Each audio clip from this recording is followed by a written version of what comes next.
I just finished coaching 6 guys on one of my intensive boot camps, standing with them on the street while they overcome their fear of approaching women. They're all intelligent guys, highly analytical, but that is their worst enemy.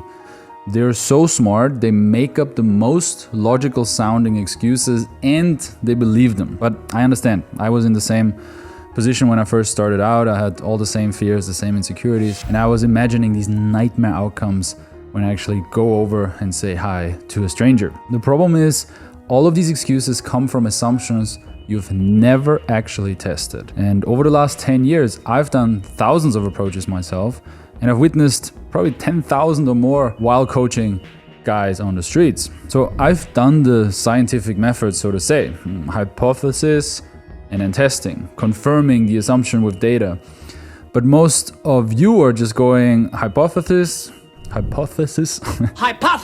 weird feeling in the stomach, and then confirmation. No testing. So you're making decisions about reality without ever actually checking if your assumptions are true. And this is a problem. So in this video, I want to call bullshit on the top 7 lies that your brain tells you when you see a girl on the street and you think about talking her, but then the little devil on your shoulder talks you out of it. Excuse number 1, I need a unique compliment. So lie number 1, I need to come up with a specific unique compliment for her. You see her walking towards you and your brain goes, quick, what's unique about her? Or what do I say, right? What is something special? Her earrings? Weird. Her boobs? No, can't say that, right? And by the time you finished that internal debate, she's already gone. Now here is why this excuse feels real. Maybe you've heard a coach say, you need a personalized opener. I have even given that advice, and I'm gonna clarify in a second. Or you just don't wanna come off as a robot. You wanna, you're a nice guy, you want to give her a genuine compliment, that's good. But it is an excuse after all. Because here's the reality. You can literally use the exact same opener on every single girl. I know that sounds lame or crazy, but even the best day gamers do this. They just deliver it with charisma. The words don't matter as much as you think. Now, if you're the kind of guy who's already doing 15, 20 approaches per week or more, sure, get creative, right? Otherwise, you do sound like a robot. But if you're doing less than 5, use the same line. Just make sure to stay charismatic and actually have a little bit of a shine in your eyes. And if that's you, I'll actually tell you the exact line you can use starting out at the end of this video. Excuse number 2, she will see me approach other girls. You think like, I don't want a girl to see that I just talked to another girl because then she thinks I'm a player, right? I get it. Maybe you've heard other women say they don't like players, or you're worried about getting a reputation in your area, in your city. You want to make her feel special, right? Maybe there's even some guilt about your sexuality or your desires if you show that you talk to multiple women. Now, this one used to kill me, right? I'll be on the street, see a cute girl, and then think, but what if that girl I approached 5 minutes ago is still around? What if she sees me?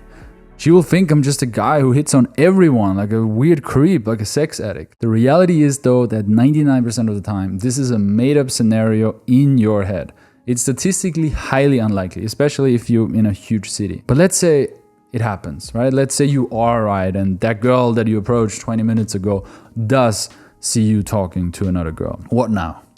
My answer is, so what? Like, what gives the first girl the right to block you from meeting someone else after she rejected you? Of course, it's a little different if the first girl, you got her number, okay, you want to be a little aware. Maybe, end the day there or move area if you want to keep gaming.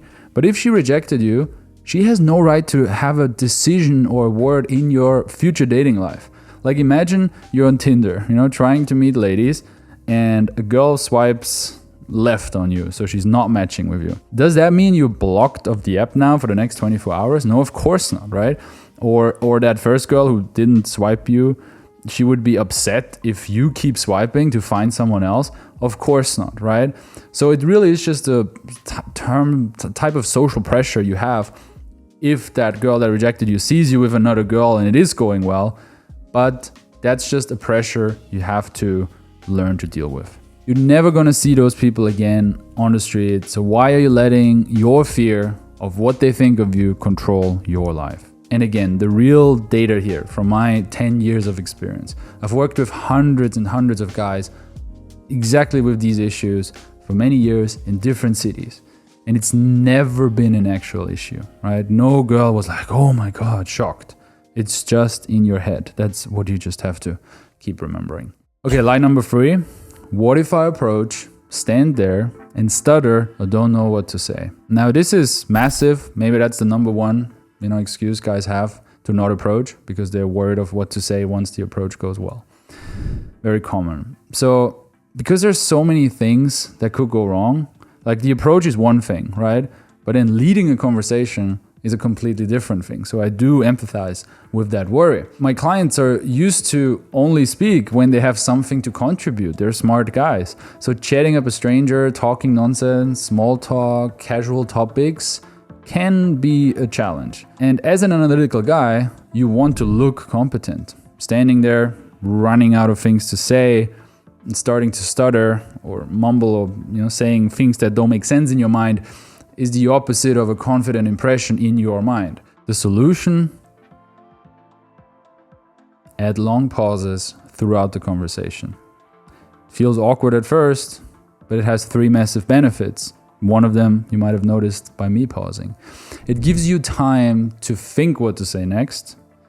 It helps you listen to what she's actually saying so you can react in the moment and keep it organic. And it makes you come off as confident in front of her.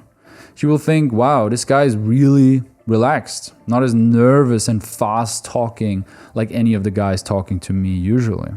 Now, I know what you might be thinking. Doesn't it sound dumb to speak that slow, to make pauses that long? But let me tell you my dirty little secret, okay, when it comes to approaching strangers. 90% of the time, I don't know at all what I'm gonna say when I approach a beautiful woman. I just move my body towards her and I make it all up as I go. Oh. You see my eyes? Brown. A little green. Yes, okay. You're very green. And a little bit brown. Mine brown, a little bit green. It's like a match. No, brown. Depends Only. on the light. No, brown. You sure? Okay. Now, obviously easier said than done for me after years of experience and thousands of approaches, but it's mainly a mindset, not a skill. Trust me, right? Why? Because I know for a fact that women are way more patient than we think. They don't run away when there is 2 seconds of gap between sentences. Actually, the opposite is true. It hooks them. If you don't believe me, try it out yourself. When she finishes a sentence, count till 3. And then speak. You'll be shocked what happens. It happens all the time on workshops. Guys never believe me. If that is too much to ask, if you feel like you cannot just go out by yourself to approach strangers, but you would really love to do it and you need accountability and the brotherhood, book a free assessment call below. We talk about your unique situation and help you do your first 50 approaches in the next 30 days and get a date for sure. Now on that topic, let me quickly tell you a story about a guy I just coached. His name is Renny. He's 32 years old. You might have seen him on the channel. Software engineer, so smart guy. But that logical brain that makes him really good at his job was destroying his dating life. He was sick of using dating apps. He was sick of Tinder and so on. But every time he saw a cute girl on the street, his brain would go into like overdrive, imagining every bad scenario that could happen if he approached. So the first thing I made him do is stand on the street with his arms in the air, just like that. No big change, right? And his brain went crazy. He's like, people are staring, this is weird, everyone is judging me, right? First couple of seconds. But after 1 minute, he realized nobody cares. Everybody's just walking past on their phone. The most amount of time people look is like less than a second. Everyone is just living their life. And that one exercise showed him the massive gap between the feeling that everybody's watching and the reality that most people on the street will ignore you even if you do something slightly out of the ordinary, which doing a cold approach is in that category. Think about it. You probably never have actually cold approach more than 10 times, right? So all these ideas you have, all these excuses are based on hypotheticals, on assumptions, and they are fear-driven. I've witnessed over 10,000 approaches. I've been doing this over 10 years.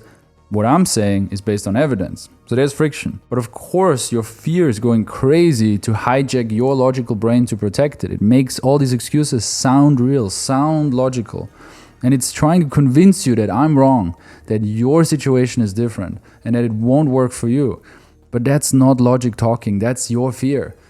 And the fear sounds very reasonable when it's trying to keep you safe, and especially if you're a logical guy, and usually your logical brain, analysis mode did help you in other areas of your life, did keep you safe, did make you an income. The thing you have to understand and, get to is understanding with real action that it's not dangerous. And the only way you're gonna experience that is by going out on the street and actually doing it. You can't read about it, you can't listen to it on a video, it won't change that part of your brain for good. Lie number 4, she went into a shop, so I cannot approach her. Now again, this one makes perfect sense. It does feel more scary in a shop. You don't want to feel like you're following her inside, right? Maybe the shopkeepers are going to block you. Maybe there's a security guy. It is a more enclosed space. Maybe other people can hear you, right? They're closer to each other. So your brain treats the doorway like it's a magical portal that makes approaching illegal, right? And I get it. It is good you have those thoughts. It shows you have a certain level of social calibration. Even I feel a little bit cringe sending a student into a shop on my boot camps. How was that? She's still there. Now we're cringing next to the cringe. It's all training, right? But the reality is, as long as you call out the fact that it's an unusual place to meet her and you explain clearly what you're doing, she will think it's brave. Hey, I know you're shopping right now. I just want to give you a quick compliment. I know it's a weird space. Done, right? Usually if she's shopping, she's in a good mood. She's not in a rush. Often she's with a friend, which makes her feel more safe. And maybe she feels even more safe in a shop than on the open street. However, it is a good idea to lower your voice and match the environment, right? Don't be the loud guy in a quiet bookshop. Okay, excuse number 5, running behind her feels creepy. Now this one feels cringe, right? You don't want to scare her. You don't want to look like you're stalking her down the street for hundreds of meters. You don't want to look like some attacker or stalker again. There is general physical anxiety about moving your body towards a girl you want to talk to, feeling like your feet are stuck on the ground and you can't move. Secondly, you don't want other people to see you running. So here's the reality. If you're running towards her, projecting a clear social intention, the running is fine because of the context. If you run towards her with a smile, open eyes, and she notices you, her emotion is curiosity. Because you're making it very clear that you're specifically trying to get her attention and trying to engage her. You're not hiding anything. It's quite honest. So if you walk behind her though, maybe not even looking at her or next to her on the same level forever, without showing her signals of you trying to engage her, now you look like a serial killer. Now it's creepy because she knows something is off. She feels it, right? There's a sense. So actually it's good to direct your intention at her as soon as possible, even if that means running behind her because she's far away. And I used to believe this myself. I thought running is creepy and I was, waiting for situations where I just had to casually walk over. And one day I saw a girl I wanted to approach and I followed her for like 300 meters, like forever, walking behind her, trying to not scare her, not look weird, which was totally weird. And then I realized this is so creepy. Like I'm basically stalking her through the whole town. And then my wingman, he spotted someone. He thought it's someone he already knows, right? From a party the day before. And he just ran over to say hi. And then it turned out it was a different person. It wasn't even her, complete stranger, but they still had a great conversation because of his good energy. This made me realize, oh my God, even though he acted, abrupt and smiley and was right going at her as if he knew her, because that's what he thought, it was totally fine. So that really changed my mindset. And basically another mantra you can have is like, approach a stranger the way you would approach a friend. Excuse number 6. She has headphones in, so I can't approach her because I would be interrupting her. Makes sense, right? You don't want to bother her. She's in her own world. You don't want to be rude. You don't want to look socially uncalibrated, like you can't see that she's busy. Maybe, you heard a woman even say before, don't talk to me when I have headphones in, it's a signal. But here's the reality. If she's listening to music, then she can stop listening to music. She's not wearing headphones so that people don't talk to her. She's just wearing headphones to listen to music like almost everyone these days. You are giving her a better offer. Because don't forget, people are genuinely bored. They live a dull and repetitive life. When you approach them on the street with an honest compliment, a smile, you are breaking up their day with something spontaneous and fun. You are more interesting than the podcast that she was just listening to, right? Or the song she's listening to for the 20th time. And this is also true for phone calls. If it is an important call, she would be at home sitting on a desk or on Zoom or in an office.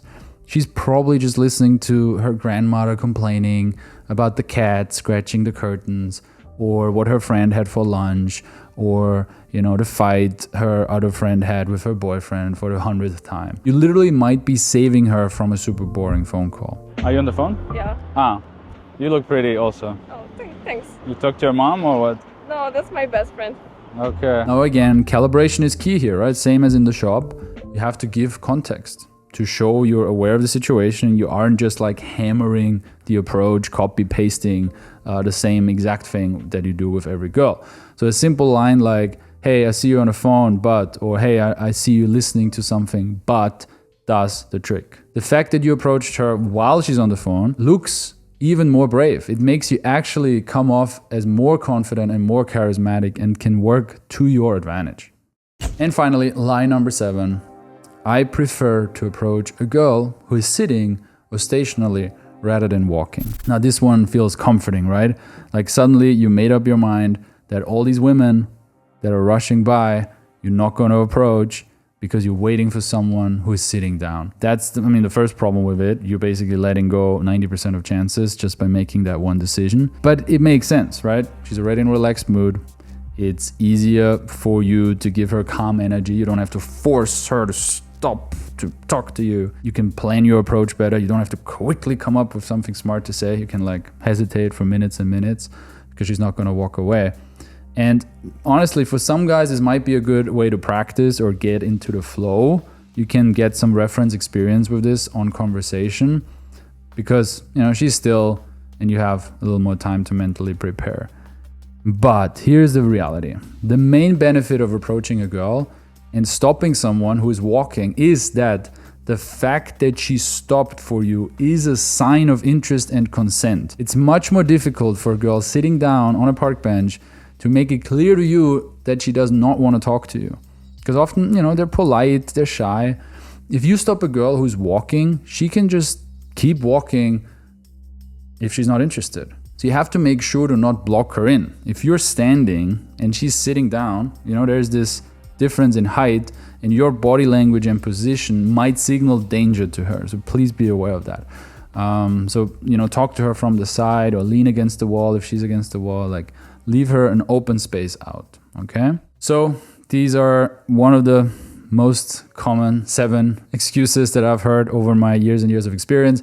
Of course, there's hundreds more. We're never short on excuses, but that's exactly what they are, excuses, right? Because don't forget, women want to meet men, and especially young women want to meet brave, charismatic, bold men. It does work, right? Everything else in your mind is bullshit.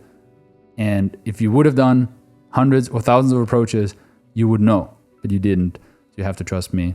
And then also maybe need my help to make you actually go out and do it. So book a call below if you want to actually take action. If you don't want to take action, fine, keep watching videos. I promised you an opener that you can use in the beginning. So here's what I want you to do tomorrow. Not next week, not whenever you feel ready, tomorrow. So you go outside, you find a girl that is attractive, you walk up and you say, hey, I know this is random, but I thought you look really nice today. And then you pause, you see her reaction, and then you say, my name is blah, how is your day going? And then you just see what happens, right? That's it. Short and simple. right? No long storytelling, no, oh, I saw you over there and I decided to come over. No, just sweet and simple. Now, you probably, if you truly now put yourself in the situation of actually saying that, it will feel uncomfortable, right? And your brain is creating 10 more excuses. Yes, absolutely, normal. But the only way to prove your brain wrong is to actually test in reality.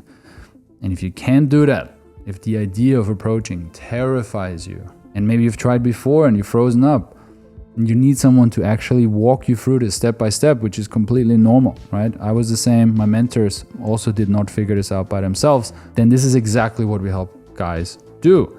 So I work one-on-one with guys to help them approach confidently in their city, in their age, with their specific sticking points. I've helped hundreds of guys go from overthinking to approaching, and from approaching to contact details, and to dates, and then often to relationships, right? I'm gonna put one example here, what a guy could achieve in his first few weeks in the program, and this could be you. So if you've been overthinking and stuck for many years, you can book a free strategy call below. I only do a few of these calls per week, so first come, first served as usual. But if you're still hesitating, you're not ready yet, it's fine, right? That's okay as well. Maybe you need more time. If you want to see me apply this in the real world, here's a video of me approaching 100 women in 5 days, and you can see real life results. For the end of this video, let me leave you with this quote.